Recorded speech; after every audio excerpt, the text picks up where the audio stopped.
एक short revision हम लोग कर लेते हैं कि लास्ट क्लास में हम लोगों ने देखा था कि हेनरी मोजले के हिसाब से क्लासिफिकेशन की गई थी and the classification was based on atomic number, ठीक है, इंक्रीजिंग एटॉमिक नंबर के हिसाब से क्लासिफिकेशन।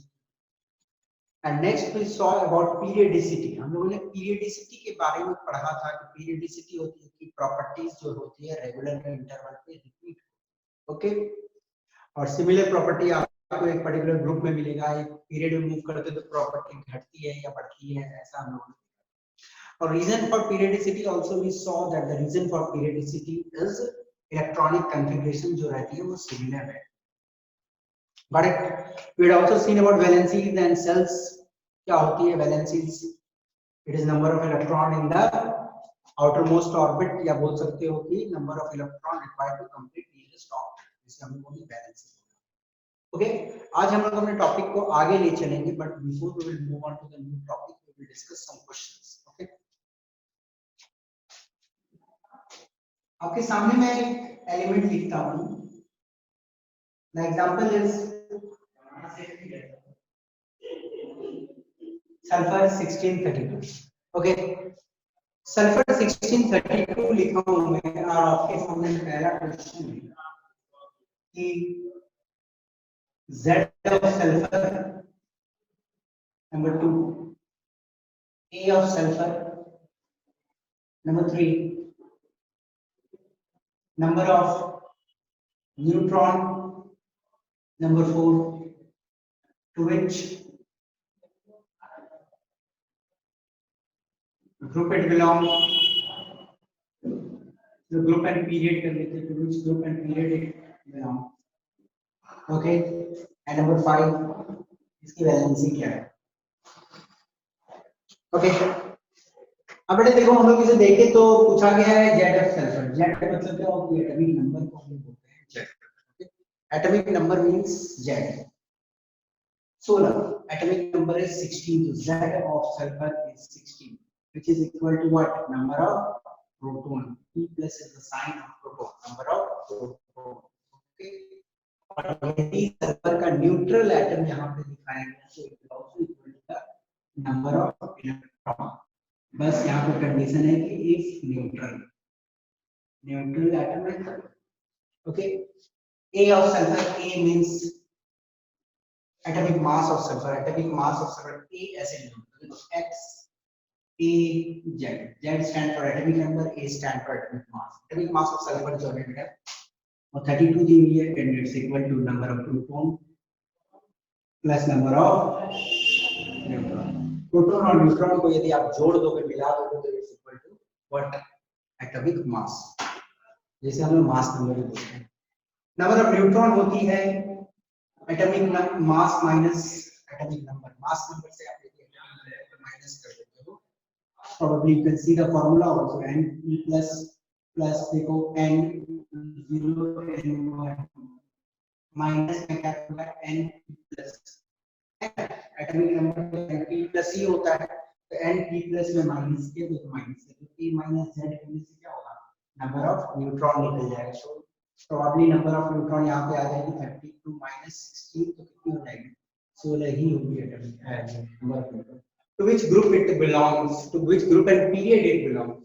बेटा देखो ये क्वेश्चन हम लोग देखते हैं, पहले हम लोग इलेक्ट्रॉनिक कन्फिगरेशन 86, ओके। जितने सारे सेल्स पीरियड वही रहेगी, पीरियड होगी इसकी थर्ड पीरियड होगी, और ग्रुप क्या होगा, कितना इसको रिक्वायर्ड है, ये जो 6 है, तो ये 6 और प्लस 10, मैंने एक और तरीका सिखाया था, number of valence electron plus 10, तो 6 प्लस 10 क्या हो जाएगी? ग्रुप 16। ये ग्रुप 16 में है और पीरियड 3 में। Okay, idea is clear. और वैलेंसी कितनी है? 6 है यहाँ पे, तो नियरेस्ट नोबल गैस जैसा किसका जैसा बनेगा?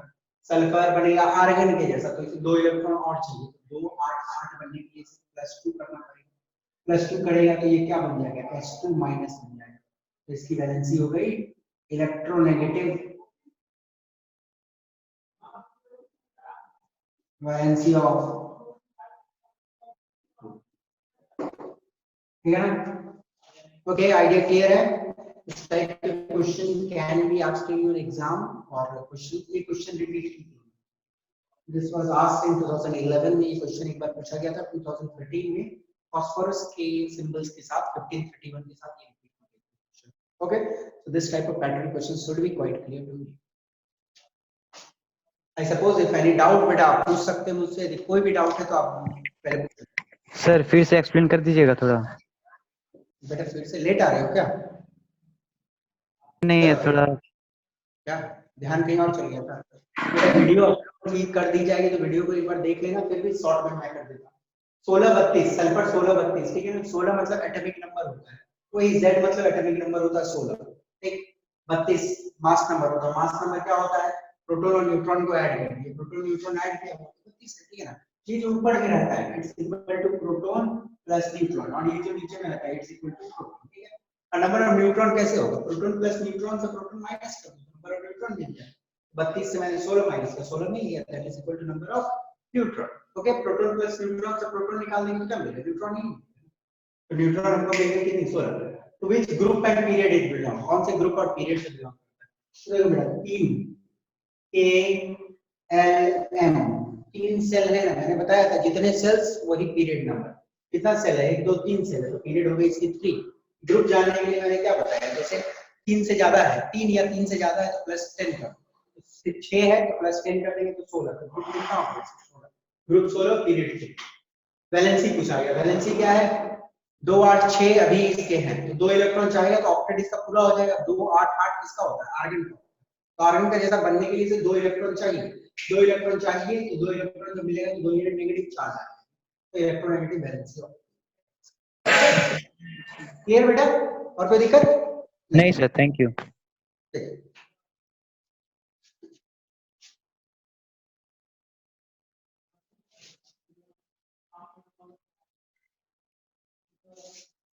देखिए एक और क्वेश्चन मैं डिस्कस करता हूँ, थोड़ा इंपॉर्टेंट क्वेश्चन है ये। An electron has, sorry, an atom has 2 electron in its n cell, okay. बोला गया है n सेल में उसके 2 इलेक्ट्रॉन प्रेजेंट है। तो आपसे क्वेश्चन पूछा गया पहले, to which group and period it belongs. Number 2, name the element.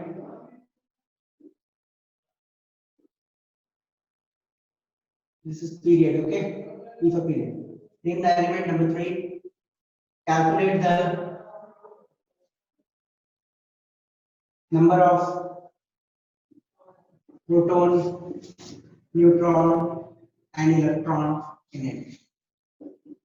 Okay? इस क्वेश्चन को बनाना है, थोड़ा ट्रिकी क्वेश्चन है, थोड़ा दिमाग लगाना पड़ जाता है इस क्वेश्चन में। बोला गया है atom has 2 electron in it n shell, 2 electron last shell में है। तो देखो 2 इलेक्ट्रॉन लास्ट सेल में, तो चलो A L M, और कौन सा सेल बोला है? n सेल बोला है, ओके। n सेल बोला है, ओके। तो 2 8 18 बेटा देखो, अब it's m shell, the question is m shell, n shell. और वैसे आप चाहो तो m से n लेके बना सकते हो, पर m सेल लेके बनाओगे क्योंकि अभी आपको दिक्कत हो जाएगा। n सेल मैंने आपको याद नहीं करवाया उतने याद, तो 2 सेल इलेक्ट्रॉन मानते हैं इसे A L M, okay. And भी बना सकते हो, बट आप लोगों ने उतना दूर तक याद नहीं किया तो थोड़ी दिक्कत होगी, तो इससे बनाते हैं। An atom has 2 electron in its m shell, 2 8 2, ठीक है। n से भी बनाएंगे बाद में, पहले m से बनाएंगे। 2 8 2, तो 2 8 2, 2 8 10, 10 2 12, 12 किसका रहता है? मैग्नीशियम का रहता है, सबको मालूम है ना। और मैग्नीशियम का मास नंबर 24 होता है, ओके। अब पूछा गया टू विच ग्रुप, ग्रुप कौन सा होगा? 2 इलेक्ट्रॉन है तो ग्रुप कितनी हो जाएगी? 2, ठीक है। अब पीरियड, पीरियड कितनी हो जाएगी? 1 2 3, 3, ठीक है ना। Period 3, group 2 period 3। तो विच group and period, name the element. Magnesium, calculate the number of proton, neutron and electron. Proton 12 है, न्यूट्रॉन 24 माइनस 12 कितनी हो जाएगी? 12 हो जाएगी, इलेक्ट्रॉन भी 12, ठीक है ना। इस टाइप के क्वेश्चन आप बना सकते हो, ओके। अब यदि एक ऐसा क्वेश्चन आ गया आपका, मानो कि इसे मैं थोड़ा चेंज करता हूँ, ठीक है, एक ऐसा क्वेश्चन आपके बुक में है, there is one question in your book, an atom has 2 electron in its n cell, और पहले पूछा गया है what is its atomic number, पहले पूछा गया है कि आप इसका एटॉमिक नंबर निकालिए, दूसरा बोला गया आप इसका पोजीशन बताइए पीरियडिक टेबल में, तीसरा आपका पूछा गया है कि ये मेटल हो सकती है कि नॉन मेटल हो सकती है। Okay, the fourth question asked to you is state the name assigned to this group, मतलब इस ग्रुप का नाम क्या है, what is the name assigned to this group. Okay, अब देखो बेटा पूछा गया है n सेल में 2 इलेक्ट्रॉन है, तो कैसे k l m n, क्या आप लोग ऐसा होमवर्क कर सकते हैं इसको, 2 8 बढ़ेगा तभी ना आगे बढ़ेगा, 2 8 10 18 2, ठीक है ना, पहला मैक्सिमम 2, दूसरा मैक्सिमम 8, तीसरा मैक्सिमम 18, फिर ये 2, तो कितना हो सकता है 2 8 10, 10 और 18 28, 28 और 2 30, ठीक है ना, एटॉमिक नंबर इसकी क्या हो जाएगी 30 हो जाएगी। कोई दिक्कत आप लोगों को बेटा नहीं, कोई दिक्कत नहीं होनी चाहिए। पोजीशन पीरियडिक टेबल पे आराम से निकाल सकते हैं, 1 2 3 4, 4 सेल, ओके 4 सेल है और ग्रुप क्या हो गया 2 हो गया, ग्रुप 2 और सेल सॉरी ग्रुप 2 और पीरियड 1 2 3 4, पीरियड कितना हो जाएगा 4 हो जाएगा। मेटल एंड नॉन मेटल, बेटा क्या होगा मेटल ही है ना, 2 इलेक्ट्रॉन लूज करना है इसे, 2 है तो 2 ही ना लूज करेगा, तो ये सा मेटल, ग्रुप कौन सा ग्रुप होगा बेटा सेकेंडरी ग्रुप होगा। ओके, आइडिया क्लियर है, कोई दिक्कत यस सर। तो कोई दिक्कत तो दोबारा पूछो। Shall I repeat this question? सर्वा एम शेल में जो 18 लिखे हैं वहां पे 8 हो सकता है? हो सकता है बेटा, हो सकता है, क्यों नहीं हो सकता, बट आई मतलब मैं तो कैल्शियम क्या इट्स 2 8 18 2, यदि आप मानते हो कि इस सेल को पूरा 18 भर के वो आगे बढ़ा होगा, ओके 18 भर के आगे बढ़ा, 2 8 18 2 भी हो सकती है, ठीक है 2 8 8 2 भी आप लिख सकते हो, 2 8 18 2, that will be another element, 2 8 10 18 28 28 और 2 30 हो जाएंगे, ठीक है बेटा, तो दिक्कत आप लोगों को, एनी प्रॉब्लम गॉट इट। तो ये प्रोबेबली देखो क्या हो जाएगी, यदि आप इसको ऐसे करके 18 करके बनाते हो तो सचमुच ये 30 हो जाएगी, तब तो ये एलिमेंट जिंक हो जाएगा, okay probably it will be zinc, तो हम लोग इसको क्या करते हैं इसको 2 ही लेके बना लेते हैं तो ज्यादा बेटर होगा। यदि 18 लेके बनाएंगे तो ग्रुप 2 नहीं होगा बेटा, सही बोल रहे हो, 18 लेके बनाओगे तो ग्रुप 2 नहीं होगा, फिर तो वो जिंक भाग जाएगी, आगे भाग जाएगी, जिंक हो जाती है 30, ओके तो फिर आपको ये वाला हो जाएगा 12th ग्रुप हो जाएगा, वेरी गुड, तो इस तरह आप इसको बनाओ, सही है 2 8 8 2, तब हो जाएगा 2 8 10 और 18 18 2 20, तब आपका ये क्या हो जाएगा कैल्शियम, हाँ तब उसको कैल्शियम सिंपल बना सकते हैं, ठीक है, और इट कैन बी 2 8 18 2, फिर मैं आगे बढ़ जाऊं तो वो जिंक वाला ग्रुप हो जाए, तो उतना तक तो आप लोग पढ़ेंगे नहीं, सही, इसको 2 8 8 2 कर देना, okay calcium is good.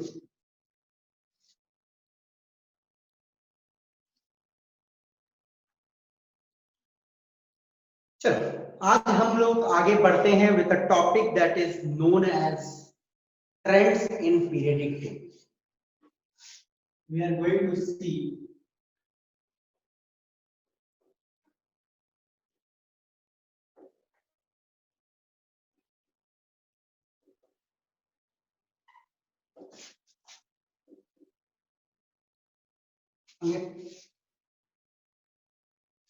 Periodic table में ट्रेंड्स, और पीरियडिक टेबल में ट्रेंड्स को देखने से पहले मैं एक बार पूरा पीरियडिक टेबल आपके ध्यान में डाल देना चाहता हूँ कि आपकी पूरी पीरियडिक आपको याद होनी चाहिए। नॉर्मली हम लोग अपना पीरियडिक टेबल जो है देखते हैं, हम लोग ग्रुप 1 है, ग्रुप 2 है, फिर बीच में एक छोटी सी गैप होती है, फिर कम्स ग्रुप 13, ठीक है, group 13, group 14, group 15, group 16, group 17, group 18, okay एक बार आप ट्रेंड देखने से पहले सारे ग्रुप को भी अच्छे से देखो, ओके और बीच में 2 से मतलब 3 से 12 होती है ग्रुप, ओके मैंने लास्ट क्लास में भी आपको आई सपोज ये बताया, और हमारे पीरियडिक टेबल होती है कुछ इस प्रकार होती है, this one there is a transition element like this, okay okay, ये 3 to 12 है, ये बीच वाली है।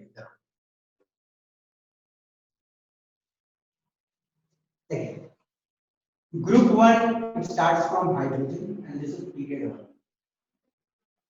Okay, hydrogen और फिर helium. Okay, lithium, beryllium, boron. देखो बेटा आपके एग्जाम में ऐसे क्वेश्चंस पूछे जाएंगे, आपको इस तरह से बनाना है। बोरोन ग्रुप 13 में होती है, ये ध्यान रखना है, boron is group 13। Okay, hydrogen, helium, lithium, beryllium, boron, carbon, nitrogen, oxygen, fluorine, neon. Okay, sodium, magnesium,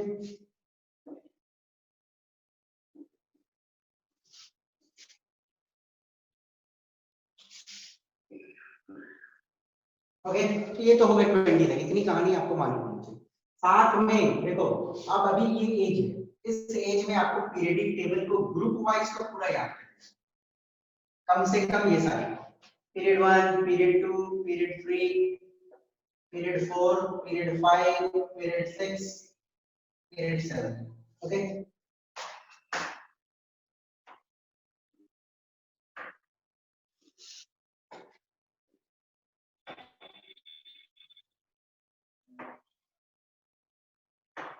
देखो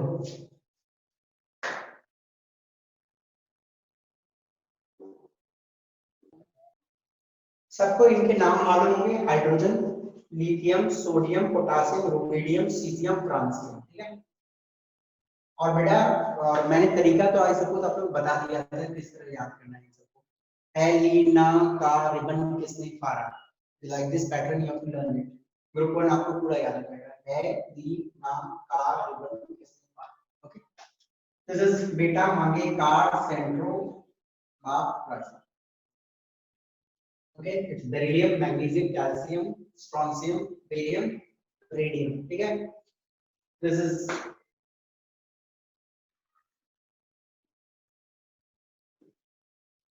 it's boron, aluminum, gallium, indium, thallium. ठीक है, अब बेटा देखो आपको इनके नाम याद होने चाहिए अच्छे से।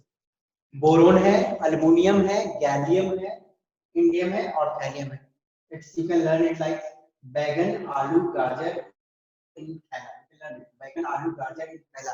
आई सपोज मैंने एक बार आपके साथ डिस्कस किया है और नहीं किया है तो चलो याद कर लो इसको, इट्स इंपॉर्टेंट। बैगन, आलू, गाजर इन थैला। इट्स कहिए सीता जी सुनो प्रभु, something like this. Carbon, silicon, germanium, tin, lead.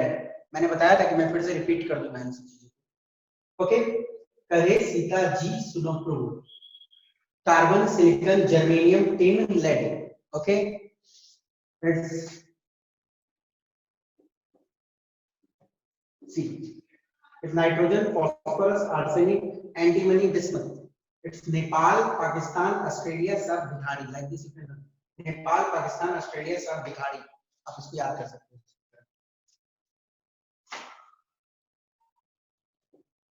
हो। Normally in exam we talk of कि कोई बच्चा मेरे पीछे बैठा हुआ तो उससे चीटिंग कर लो, ऐसे हम लोग बोलते हैं। उससे टेपो मीन्स चीटिंग हम लोग बोलते हैं। ओके, उससे टेपो। This is oxygen, sulfur, selenium, tellurium, polonium. ठीक है ना? This is full color brightness in apple tab. You can learn like this: full color brightness in apple tab. Fluorine, chlorine, bromine, iodine, aspartame. Helium, neon, argon, krypton, xenon, radon. Okay? Helium, neon, argon, krypton, xenon, radon. आप याद कर सकते हैं। Okay, तो बेटा आपको periodic table की एक रफ नॉलेज मिल गई और आपको ग्रुप वाइज याद करना बहुत जरूरी। देखो ये आप आज याद कर रहे हो, फिर सीनियर क्लासेस में इसकी जरूरत होगी, आपको ये ग्रुप वाइज तो एकदम याद है। और ऐसे लगभग आपको अभी फिलहाल तो 20 तक कर दो, फिर बाद में और मैं सिखा दूंगा। ठीक है, ये बीच वाली चीज अभी आपको 3 से 12 में इतना दिमाग नहीं है। ठीक है, इज अ ट्रांजिशन एलिमेंट, आपको मालूम है last two octet, last two sets है। तो I suppose the periodic table is okay. किसी को याद करने में दिक्कत तो नहीं होगा ना पीरियडिक टेबल? कोई दिक्कत है तो मुझे बोलो, मैं फिर से रिपीट कर दूंगा चीजों को। एनीबॉडी? सर 15 से रिपीट कीजिए तो थोड़ा सा। Group 15। It's Nepal, Nepal, Pakistan, Australia Australia, सब सब, okay, it's Nepal, Pakistan, Australia, सब, भिखारी, got it? And you can write this, उस, देखो उस ऑक्सीजन सल्फर, उस से टे को, उस से टे को, चीटिंग करो जैसे नहीं बोलते, रफली आप कर सकते हो, अपना कुछ बना लो, नहीं तो ये चलता है। Full colour brightness in Apple tab, full colour brightness in Apple tab, okay, ये तो सबको याद है, William Neil, Aryan Newton, Jenner, ठीक है ना? Okay sir. बस ये आइडिया क्लियर होनी चाहिए आप लोगों को, ठीक है? अब मैं एक चीज और आपको सिखाने वाला हूँ कि एटॉमिक नंबर कैसे लिखना है, ये तरीका आपको आना चाहिए बेटा, देखो इट्स इंपॉर्टेंट।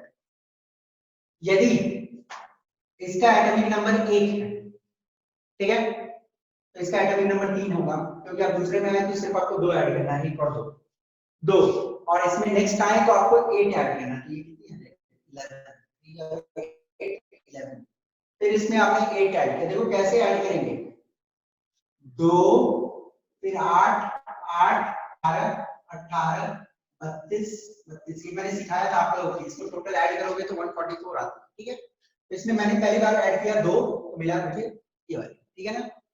फिर मैं इसमें ऐड किया 8, तो मिल गया ये 11, फिर मैं 8 ऐड किया तो मिल गया पोटासियम का एटॉमिक नंबर। एटॉमिक नंबर आपको सारे एलिमेंट्स से लगभग याद होता है, 19, और इसमें कितना ऐड करना है, आप 18 ऐड करना, ठीक है ना? 2 ऐड हो गया, 2 बार 8 ऐड हो गया, 2 बार 8 ऐड, अब आपको 18 ऐड करना है, तो 18 ऐड करेंगे तो 19 और 18 कितना होगा, 37, और 37 में फिर 18 ऐड करोगे तो इट विल कम राउंड किया 45 ना, 37 और 13 मींस 37 एंड 3 40, और 40 और 10 इज 50 और 55, ठीक है? तो बेटा 55 है, और 55 में 32 ऐड करोगे तो 87, ठीक है? तो एक बार आप मैच कर लो डाटा को, ध्यान से देखो किस तरह याद करना है, ओके? इट्स, ध्यान आ रहा है ना? It's 3, 11, 19, 37, 55 and 87, तो इस तरह आप लोग कर सकते हो ना आराम से सबका। इसका कितना होगा बताओ, तो चलो मुझे बताना है, इसका कितना है? 4 होती है ना, बेरिलियम इज 4, तो मैग्नीशियम का एटॉमिक नंबर कितना होगा बोलो? अब देखो बेटा, इसमें फिर 2 मत ऐड करना, कारण कि ये 8 घूम के आएगा, 1 2 3 4 5 6 7 8 है ना, 8 घूम के आएगा, तो कितना होगा मैग्नीशियम का, जल्दी बताओ। और फिर नेक्स्ट कितना ऐड करेंगे इसमें? 8 एक बार ऐड किया, तो फिर दूसरा बार फिर 8 ऐड करना है, 20। स्ट्रॉन्ग में कितना होगा? 38 हाँ 38 38, इसका कितना होगा? 38 प्लस 18 कितना हो जाएगा? 88,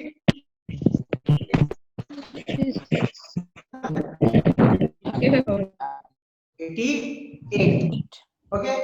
तो देखो ये वाला हो गया, फिर चलो मैं इंपॉर्टेंट वाला पे आता हूँ, इसका 9 होता है, क्लोरीन का कितना होगा? 7 ठीक है ना? अब देखो 8 ऐड किया तो फिर 8 नहीं ऐड करना, फिर 18 ऐड करना, क्योंकि देखो बेटा यहाँ से आपका वो शुरू हो जाता है, वो शुरू हो जाता है, फिर 18 के बाद 18 ऐड करोगे तो 35, ठीक है ना? और 35 में फिर कितना ऐड करना है? 18 ऐड करना, तो क्या 53 और फिर 85 32, ठीक है ना? Any problem? क्या हो गया? It's clear? और हाँ, वन मोर इंपॉर्टेंट थिंग कि आपको सारे नोबल गैस का एटलीस्ट, आपके सारे नोबल गैस का, वैसे देखो एक ऊपर वाला मालूम चल जाएगा, तो 8 फिर 8 फिर एक बार 18 फिर एक बार, फिर एक्टिविटीज होती है, ये लास्ट आ जाता है। देखो इसका कितना बताओ? इट्स 2, इसका कितना होगा? कितना होगा? 10 जल्दी 10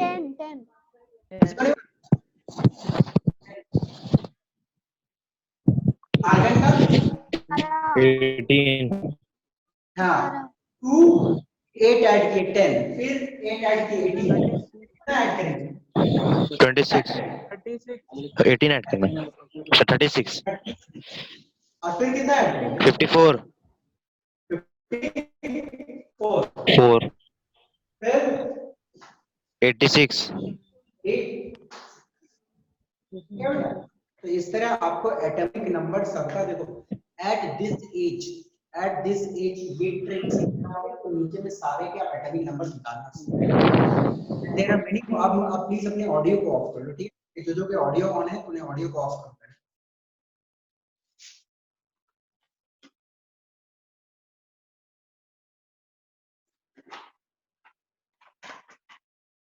चलिए let's move forward.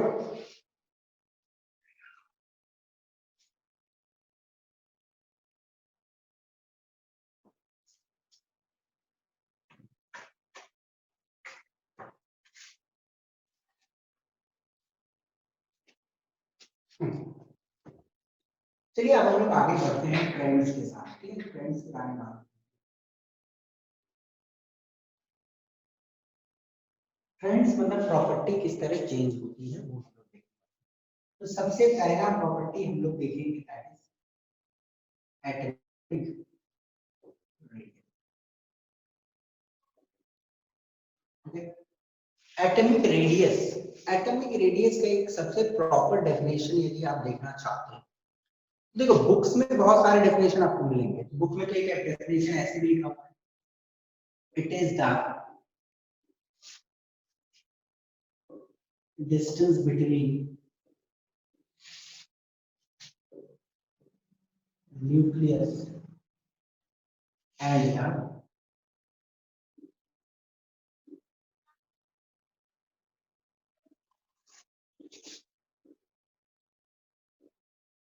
Distance between the nucleus and the outermost shell. बोला गया कि न्यूक्लियस और आउटर मोस्ट सेल के बीच में जो डिस्टेंस होती है we call it as atomic radius. Nucleus है और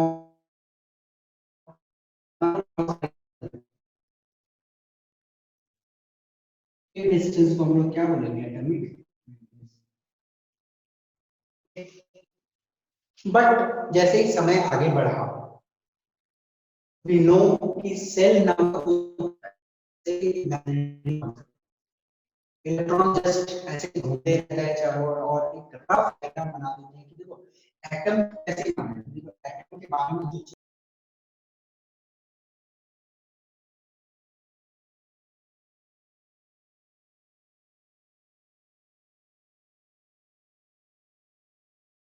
मैक्सिमम नंबर ऑफ टाइम वो इलेक्ट्रॉन कहाँ रहा, मैक्सिमम नंबर ऑफ टाइम वो इलेक्ट्रॉन कहाँ रहा, और दो तीन बार वो बाहर निकल भी गया या दो तीन इलेक्ट्रॉन बाहर भी है, that is not a big deal.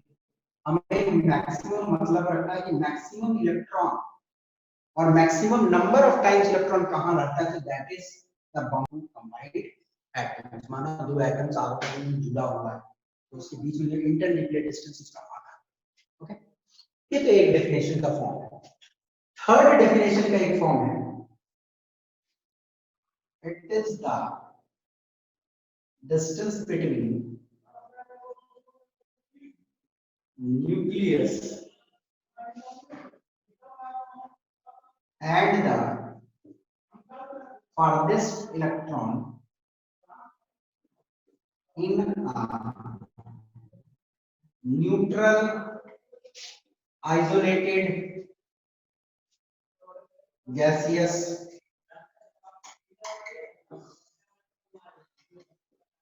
atom। देखो बेटा ध्यान से, इट इज द, देखो ये definition is the perfect definition और यही डेफिनेशन राइट डेफिनेशन, ये भी कहीं तक सही है but this is not perfectly. It is the difference, it is the distance between the nucleus, nucleus तो सबको मालूम है, it is the distance between the nucleus and the farthest electron. Farthest electron मतलब कि कोई इलेक्ट्रॉन एक है जो सबसे ज्यादा दूर तक कहीं गया है। Okay, it is the distance between the nucleus and the farthest electron in a neutral isolated gaseous atom. ये देखो बहुत इंपॉर्टेंट है, इसको समझना है। एटम्स जो होते हैं वो एक अकेला एटम तो कहीं नहीं रहता है, सही? हम लोग क्या करेंगे, एटम्स नॉर्मली क्या रहता है, ग्रुप में रहते हैं। हजारों करोड़ों एटम्स एक साथ हैं। अब मुझे एक बात बताओ, इस एटम का जो इलेक्ट्रॉन है, मानो इस एटम का इलेक्ट्रॉन है, ये इसके न्यूक्लियर पूल के इंपैक्ट में होगा, ये इलेक्ट्रॉन जो है ये इसके न्यूक्लियर पूल के इंपैक्ट में होगा। अब मुझे एक बात बताओ, क्या इसका न्यूक्लियर पूल का इंपैक्ट इसके ऊपर नहीं होगा? होगा। इसके भी न्यूक्लियर पूल का इंपैक्ट भी इस इलेक्ट्रॉन के ऊपर होगा। मतलब क्या है, इस इलेक्ट्रॉन को ये भी न्यूक्लियस खींचना चाहता है इधर, ये भी न्यूक्लियस इधर खींचना चाहता है, ऊपर में भी न्यूक्लियस इधर खींचना चाहता है। तो जब झुंड में है इलेक्ट्रॉन तो क्या है, चारों तरफ से खिंचा रखता है, एटम का साइज तो गड़बड़ा जाएगा। तो वो तो आप एटम का रेडियस नहीं पकड़ सकते हो बेटा, that is not the radius of the atom. Okay, तो नॉर्मली क्या करना पड़ेगा, हमें चाहिए एक आइसोलेटेड एटम। आइसोलेटेड मतलब एक अकेला एटम पकड़ना। हम लोग क्या करते हैं, एक एटम के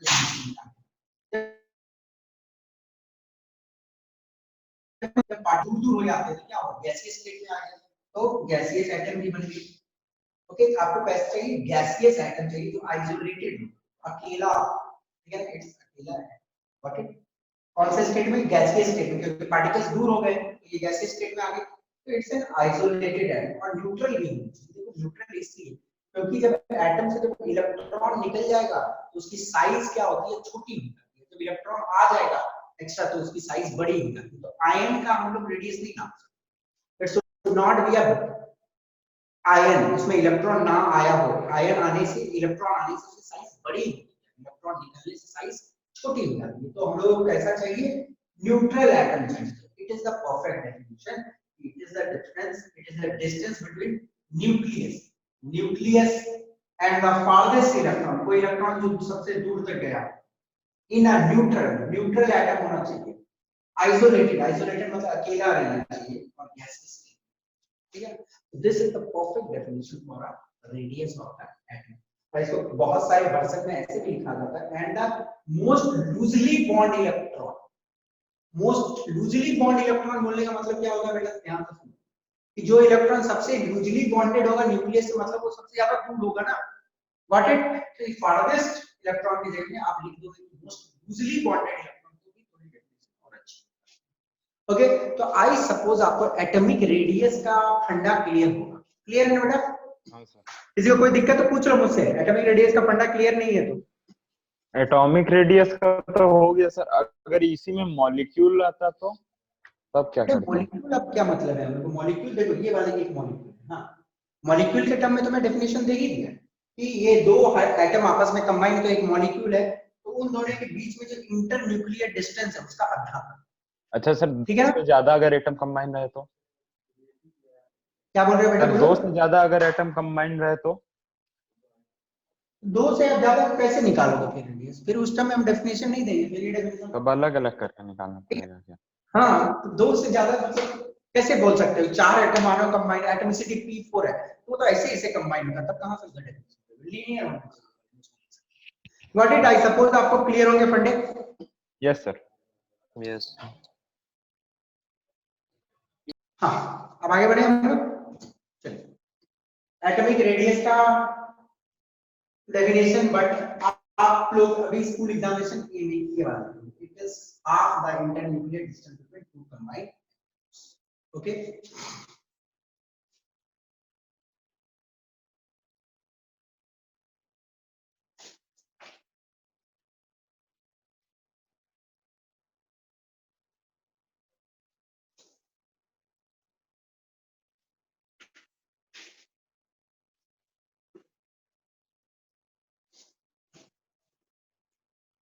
ओके, अब चलिए एटॉमिक रेडियस की क्या ट्रेंड है, किस पे डिपेंड करती है atomic radius?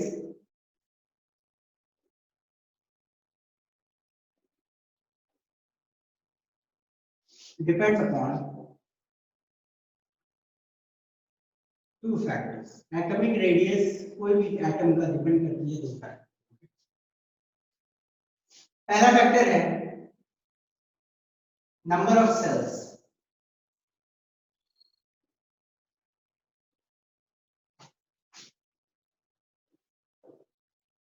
if number of cells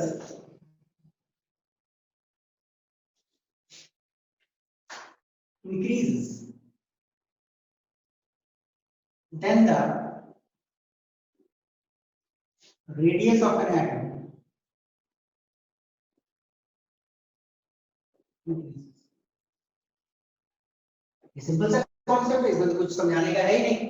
बोल रहा है कि नंबर ऑफ सेल्स, यदि नंबर ऑफ सेल्स जो है वो इंक्रीज करे, ओके मानो एक सेल है, मानो दो सेल, मानो तीन सेल, तो सेल्स यदि बढ़ते चल जाएंगे तो रेडियस की एटम का क्या होगा, बढ़ते चलेगा, है कि नहीं? सेल बढ़ रहा है तो रेडियस बढ़ते जा रहा है, सिंपल सी कॉन्सेप्ट है। ओके, तो पहला फैक्टर जिस पर डिपेंड करता है it's number of sales.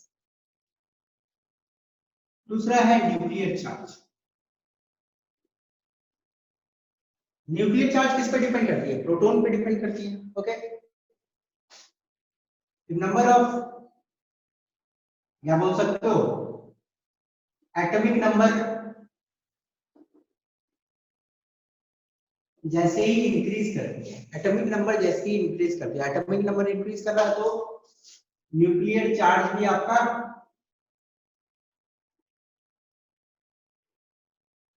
Increase होगा। ओके, एटॉमिक नंबर जैसे ही इंक्रीज होगी न्यूक्लियर चार्ज भी इंक्रीज होगा।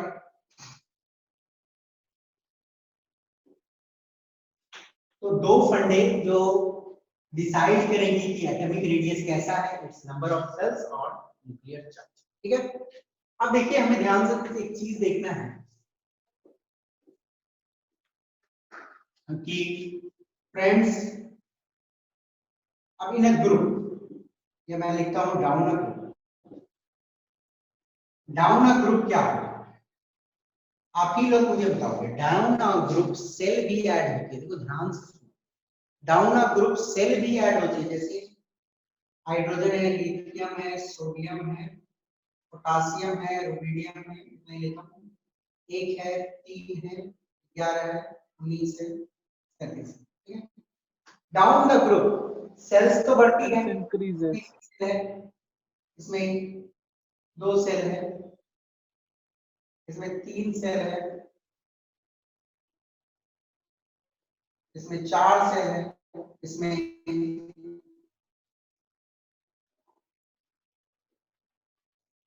5 सेल है।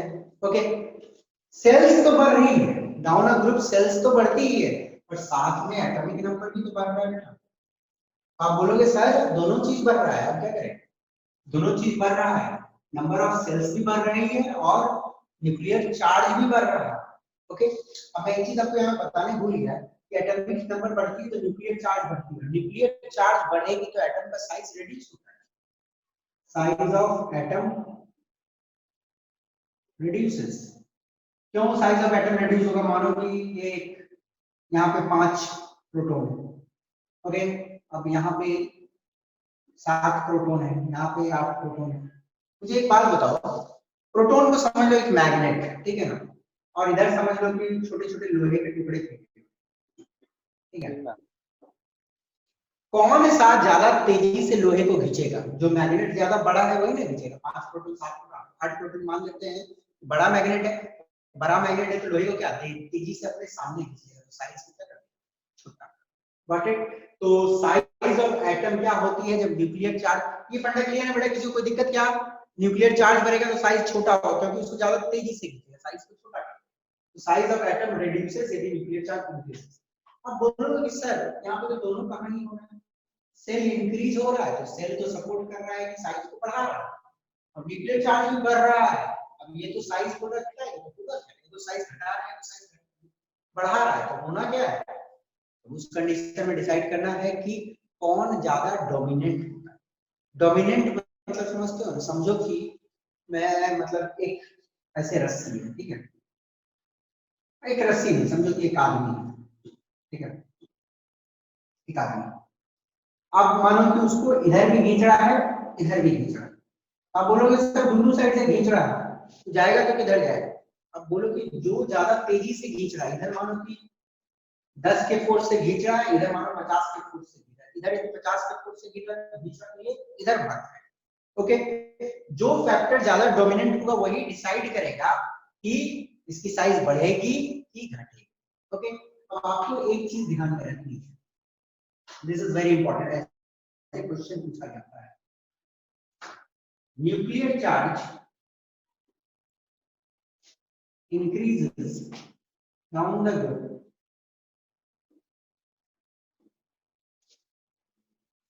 as well as number of cell increases. Okay. तो बोला जा रहा है, क्वेश्चन देखिए क्या है कि न्यूक्लियर चार्ज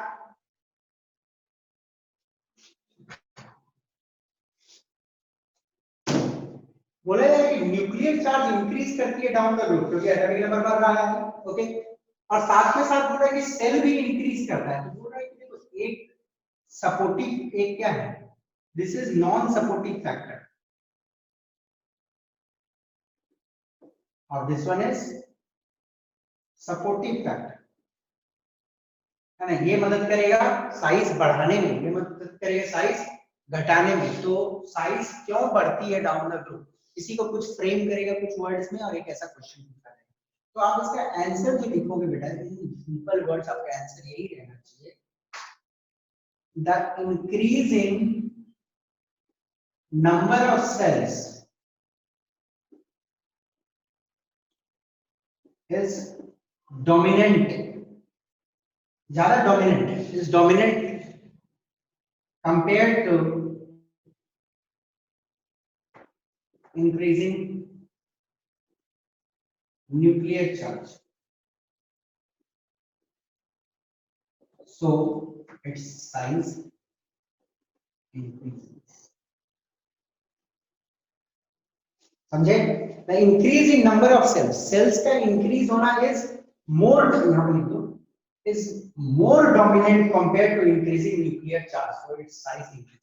न्यूक्लियर चार्ज इसको छोटा करना चाह रहा है और ये इसको बड़ा करना चाह रहा है। ये जो नंबर ऑफ सेल्स के बढ़ने का इम्पैक्ट है ना, वो ज्यादा डोमिनेंट हो जाता है कंपेयर टू खींचने का।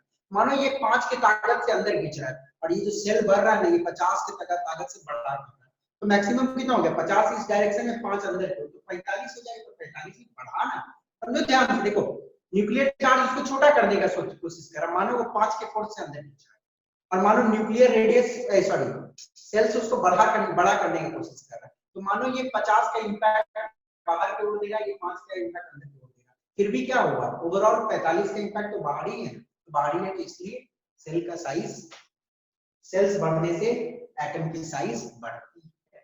ओके, तो ये दिमाग में आपको रखना है कि down the group number of shells बढ़ती है तो एटम की साइज भी इंक्रीज होती है। रीजन क्या है, the increase in number of, देखो दोनों लिखना पड़ेगा। रीजन है the increase in number of sales is more dominant compared to increasing nuclear charge, so its size increases. ये आपको दिमाग में रखना है बेटा। ओके, तो दिक्कत आप लोगों को नो, कुछ पूछना है तो जल्दी पूछिए, चलिए जल्दी पूछिए बेटा, कोई भी कुछ भी, एनी डाउट?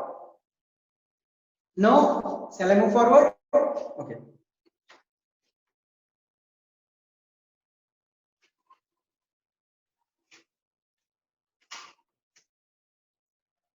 अच्छा सर, नंबर ऑफ प्रोटॉन और इलेक्ट्रॉन तो दोनों सेम ही रहेगा ना? हाँ, तो सर जितना बाहर फोर्स लगेगा लगभग उतना ही अंदर भी लगना चाहिए। बता दे रहा, ये कंफ्यूजन है आपको, ये समझो थोड़ा। नंबर ऑफ प्रोटॉन और नंबर ऑफ इलेक्ट्रॉन, इन दोनों का चार्ज इक्वल है, ठीक है ना, इन दोनों का चार्ज इक्वल है। इसका चार्ज है plus 1.6 into 10 to the power minus 90 coulomb, इसका charge minus 1.6 into 10 to the minus। तो 5 प्रोटॉन है, 5 इलेक्ट्रॉन है, तब वो एटम न्यूट्रल है। इससे एटम का चार्ज पता चलता है। नंबर ऑफ प्रोटॉन और नंबर ऑफ इलेक्ट्रॉन एटम का चार्ज बताता है। एटम न्यूट्रल होगी कि मतलब इलेक्ट्रॉन निकल गया तो पॉजिटिव चार्ज का, सॉरी पॉजिटिव चार्ज होगी, इलेक्ट्रॉन आ गया तो नेगेटिव चार्ज। तो नंबर ऑफ प्रोटॉन और नंबर ऑफ इलेक्ट्रॉन डिसाइड करता है कि उसकी चार्ज मतलब न्यूट्रल। ओके, पर न्यूक्लियस में क्या है, न्यूक्लियस में तो प्रोटॉन और न्यूट्रॉन है। प्रोटॉन का काम क्या है सर? प्लस चार्ज खींचना। प्लस चार्ज, और न्यूट्रॉन का चार्ज क्या है, नेगेटिव चार्ज, न्यूट्रल है। न्यूट्रॉन का कोई चार्ज नहीं है, न्यूट्रॉन इज न्यूट्रल। ओके, तो एक बार के लिए मान लेते हैं हमें न्यूक्लियस में सिर्फ प्रोटॉन है, प्रोटॉन का चार्ज है पॉजिटिव। अब इलेक्ट्रॉन का चार्ज क्या है, नेगेटिव है। नेगेटिव। तो इस नेगेटिव को प्रोटॉन क्या करता है, अपनी तरफ खींचने का कोशिश करता है। हाँ पॉजिटिव नेगेटिव को खींचने का कोशिश करता है, चार्ज कैंसिल होने का कोई सवाल ही नहीं। पॉजिटिव यहाँ पे अच्छा फोर्स कैंसिल नहीं हो, आप देखो दो चीज में कंफ्यूज हो गए। आप चार्ज पकड़ो, चार्ज कैंसिल हो रही है, ये मैं समझ रहा हूँ, फोर्स थोड़ा ही कैंसिल हो रहा है, पॉजिटिव नेगेटिव को खींच रहा है। समझे बात? अच्छा हाँ हाँ यस समझिए, आइडिया क्लियर होनी चाहिए। Yes got it? यस अब आ जाइए, डाउन ग्रुप क्या होगा, atomic radius increases.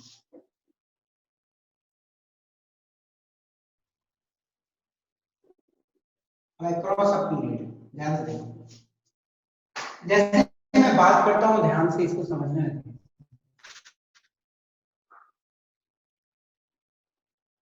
Lithium, beryllium, boron, carbon, nitrogen, oxygen, fluorine. Lithium कितना है, 3 4 5 3 2 4 2 5 2 6 2 7। अब देखो बेटा, ये आपको ध्यान देना है,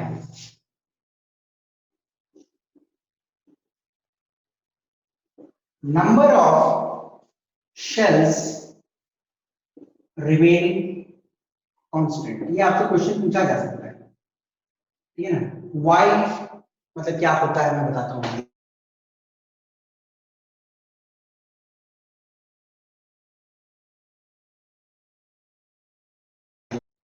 वो क्या है, बस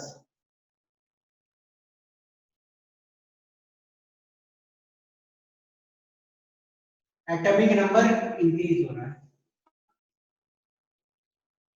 इंक्रीजेस across a period। अब देखो फैक्टर तो कुछ नहीं करेगा, ये तो कांस्टेंट है, ये सब में सेम है, तो डिसाइड कौन करेगा, nuclear charge. Nuclear charge increases across a period, period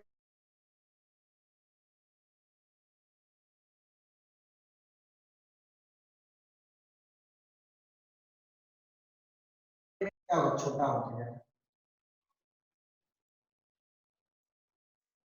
छोटा होते जाएगा। क्यों छोटा होते जाएगा, क्योंकि न्यूक्लियर पुल इंक्रीज हो जाएगा, न्यूक्लियर पुल इंक्रीज हो जाएगा तो उसको क्या करेगा, कर देगा size of that. Understood? If a question comes कि why size decreases across a period, across a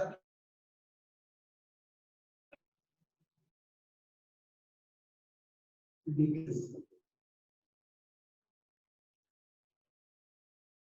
बेटा एटॉमिक रेडियस क्यों डिक्रीज हो रही है, समझ आ गया? ये तो लिखने की जरूरत नहीं है क्योंकि ये कांस्टेंट रहती है। The nuclear charge increases across a period and therefore क्या pulls the outermost electron with more force and decreasing the size of that atom। ठीक है ना, इतना ही देख सकते हो ना, nuclear charge increases across a period and pulling the outermost electron with more force and making the size small। got it? समझिए बेटा, idea should be clear. Okay, कोई दिक्कत है पूछो यहाँ पे मुझसे। अब आपसे चलो एक क्वेश्चन है, fluorine, chlorine, bromine, iodine arrange in ascending order of size।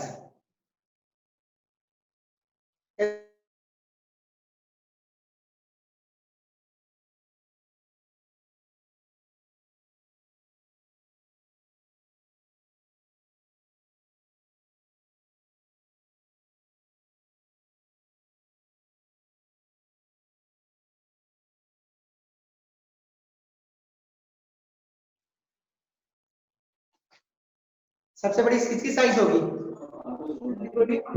Sodium.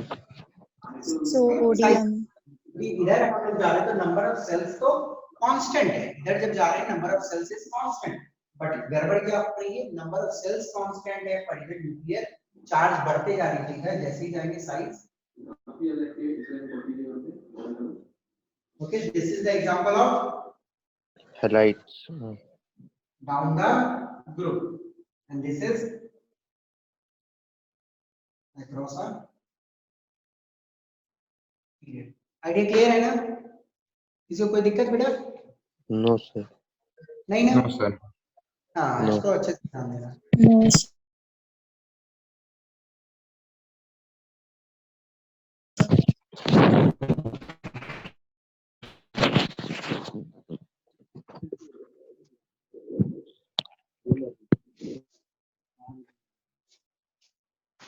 Okay, देखो अब एक क्वेश्चन आता है, what about size of noble gases. देखो मैं जब लिखा ऐसे फॉर एग्जांपल सोडियम,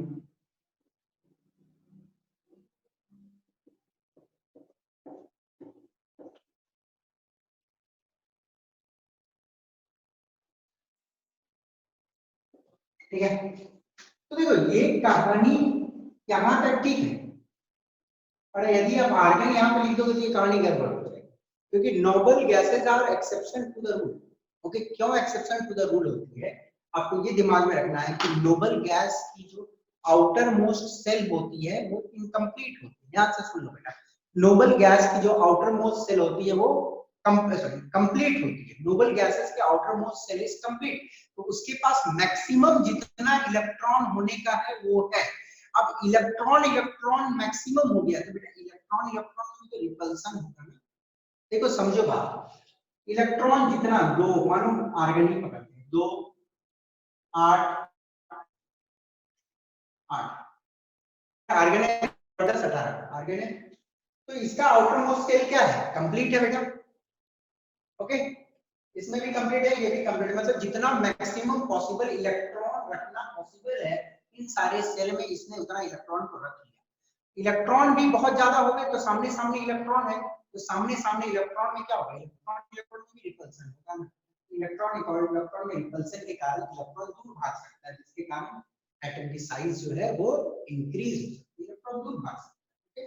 तो दूर भाग जाएगा तो आउटर मोस्ट इलेक्ट्रॉन और न्यूक्लियस के बीच में ही डिस्टेंस को हम लोग रेडियस बोलते हैं ना, तो एटम की रेडियस बढ़ जाती है। तो नोबल गैसेस के केस में आपसे पूछ लिया गया कि यदि नॉर्मली आपसे नहीं पूछा जाता है कि सबसे बिगेस्ट एटम ग्रुप 3 में कौन है, 4 में कौन है, ऐसे पूछ दिया गया तो थोड़ा कंफ्यूज हो सकते हैं, क्योंकि नोबल गैस की साइज थोड़ी बड़ी है, ओके, कंपेयर टू ग्रुप 1। रीजन क्या हो जाता है, बिकॉज़ ऑफ इलेक्ट्रॉनिक रिपल्सन। तो can you write the answer of this, what about the size of noble gases? Okay, noble gases are not normal to the rule of decreasing radius in a period. In a period decrease करेगी, कहां तक decrease करेगी, halogen तक, group 17 तक, 17वां group तक decrease करेगा, पर 18वां group में फिर इंक्रीज होगा, क्योंकि इलेक्ट्रॉन ज्यादा हो गए, और इलेक्ट्रॉन ज्यादा हो गए तो रिपल्सन ज्यादा हो गया, रिपल्सन ज्यादा हो गया तो इलेक्ट्रॉन फैला, और इलेक्ट्रॉन फैला तो एटम का साइज भी बढ़ा।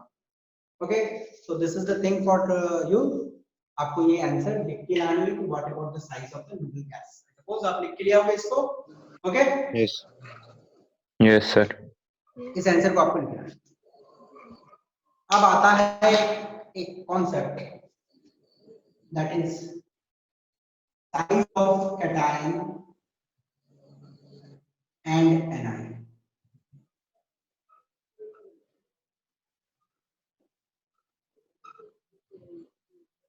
तो बेटा this is a food for your brain, ये आपको सोच के आना है, इसको मैं डिस्कस तो करूंगा लास्ट क्लास में, पर मैं आपको एक सोचने का चीज दे रहा हूं, आपको सोचना है। कैटायन में क्या होती है, इलेक्ट्रॉन इज लॉस्ट, कैटायन में इलेक्ट्रॉन लूज, Lost. एनायन में electron is Gain. End. Anion में इलेक्ट्रॉन गेन हो जाता है। ओके, मेरी वीडियो आ रही है क्या आप लोगों को? हाँ आ रहा है थोड़ा सर। बफर कर रहा है। अच्छा ठीक है। इलेक्ट्रॉन कैटायन में क्या होती है? Electron is lost. ठीक, कैटायन में इलेक्ट्रॉन इज लॉस्ट और एनायन इलेक्ट्रॉन इज गेन। अब एक पर्टिकुलर एटम, अब इस एटम में एक्स्ट्रा इलेक्ट्रॉन आ गया, इस एटम में एक्स्ट्रा इलेक्ट्रॉन आ गया, एटम में किसी इलेक्ट्रॉन निकल गया, मैं इसको कैटायन से एक इलेक्ट्रॉन बाहर चला गया या दो इलेक्ट्रॉन कुछ भी माना, और ये एक एनायन है, इसमें एक इलेक्ट्रॉन अंदर आ गया। अब आपको ये सोचना है कि न्यूक्लियस का जो साइज है, ठीक है ना, न्यूक्लियस का अपना एक पुल है कुछ, तो वो पुल कुछ प्रोटॉन को सॉरी वो पुल कुछ इलेक्ट्रॉन को संभाल के रखता है। मानो 5 प्रोटॉन है तो 5 इलेक्ट्रॉन, ठीक है। अब मानिए एक्स्ट्रा इलेक्ट्रॉन आ गया, 5 प्रोटॉन है 6 इलेक्ट्रॉन आ गया, तो 5 प्रोटॉन पहले क्या था, 5 प्रोटॉन 5 इलेक्ट्रॉन, तो डिस्ट्रीब्यूशन 1:1 का आसपास। अब 5 प्रोटॉन को 6 इलेक्ट्रॉन संभालना पड़े, थोड़ा दिक्कत तो होगा ना छठा इलेक्ट्रॉन को संभालने में। और मानो एक इलेक्ट्रॉन आ गया, 7वां इलेक्ट्रॉन, तो 7 इलेक्ट्रॉन को 5 प्रोटॉन संभालने में दिक्कत होगा। साइज के साथ क्या हो सकता है ये सोचना है आपको। यहाँ पर इलेक्ट्रॉन निकल गया, तो 5 प्रोटॉन मानो 5 इलेक्ट्रॉन को पहले संभाल, अब मानो एक इलेक्ट्रॉन निकल गया, तो 5 प्रोटॉन को अब 4 ही इलेक्ट्रॉन को संभालना, तो इस केस में क्या think upon this and with proper words write in come। और क्योंकि मैं नेक्स्ट क्लास में और आपको समझाने वाला हूं बहुत सारी चीजें इसमें की, 2 इलेक्ट्रॉन आने से क्या होगा, 2 इलेक्ट्रॉन निकलने से क्या होगा, 3 से क्या होगा इत्यादि, we'll see it in the next class। और मैक्सिमम इलेक्ट्रॉन कितने यूज हो सकते हैं वो भी हम देखेंगे। ओके, सारी सीरीज एक बना के लाना, मान लो कि ए है, ठीक है, मैं एक